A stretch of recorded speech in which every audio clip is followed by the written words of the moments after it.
Bonjour, bienvenue dans le jour 7 de notre défi des 21 jours de pleine conscience. Je rappelle, ce sont 21 jours dans lesquels nous semons des petites graines de pleine conscience dans notre quotidien pour l'alléger, pour nous rendre compte à quel point nous sommes vivants, pour avoir moins de pensées qui nous fatiguent et d'ailleurs pour gagner en vitalité. Alors aujourd'hui le jour 7, avant de vous présenter le défi, je voulais juste dire un petit mot. La présence, notre présence, par exemple, quand on demande à quelqu'un qu'est-ce que tu aimes chez moi, et souvent ça va être le fait d'être avec toi, ta présence, ton attention, l'attention que tu m'accordes, etc. Donc, vous voyez, cette qualité, la présence, c'est pas quelque chose qui se mesure en termes de productivité. La présence, c'est le fait d'être là, totalement là, avec la personne ou la personne ou les éléments qui nous entourent, d'être complètement là, sans distraction, je dirais.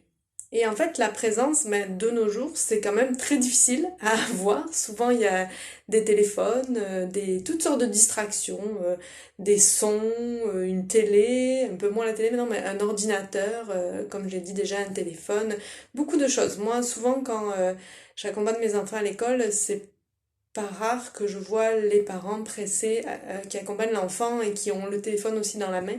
Donc voilà, c'est très difficile d'être complètement présent à quelqu'un de nos jours. Et c'est pour ça que j'avais envie de faire ce défi aujourd'hui. Ce défi qui va nous aider à mener de la présence en utilisant un contexte qui est agaçant pour beaucoup de monde, c'est ce phénomène de l'attente.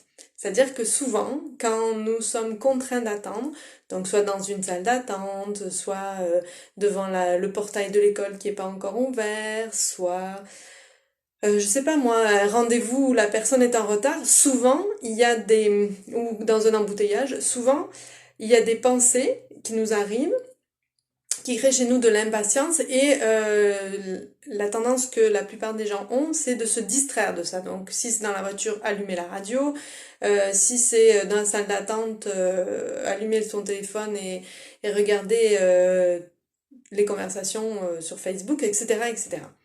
Donc la proposition aujourd'hui, c'est de ne pas aller dans ces distractions et de profiter de l'attente comme d'un moment, un cadeau qu'on a aujourd'hui de s'écouter, de pratiquer la pleine conscience.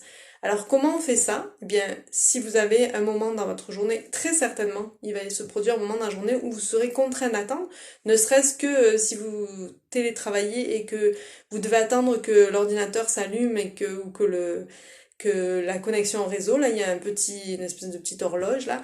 Bon, ben, pendant ce temps-là, au lieu de vous impatienter et d'essayer désespérément de faire quelque chose de ça, simplement profitez de ce moment pour respirer.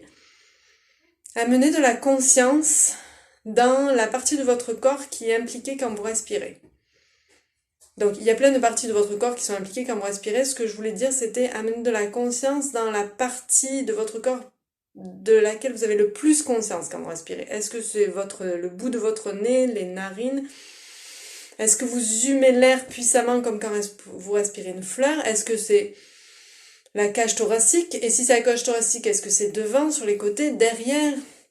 Ou alors encore, est-ce que c'est le ventre? Quelle est la partie de mon corps dans laquelle je respire quand je prends conscience de ma respiration?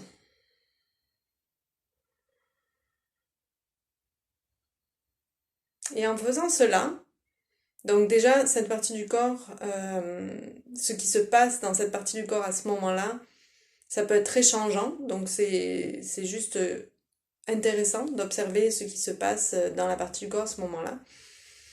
Et puis aussi, en fait, peut-être que votre attention, elle va passer du nez à la cage thoracique au ventre ou inversement. Donc c'est aussi intéressant d'observer ça. Et de respirer et de ressentir si à un moment donné, il y a des tensions dans votre corps. Est-ce que je peux diminuer ces tensions par ma respiration? Et qu'est-ce qui se passe aussi au niveau de mes pensées si je suis juste en train de respirer?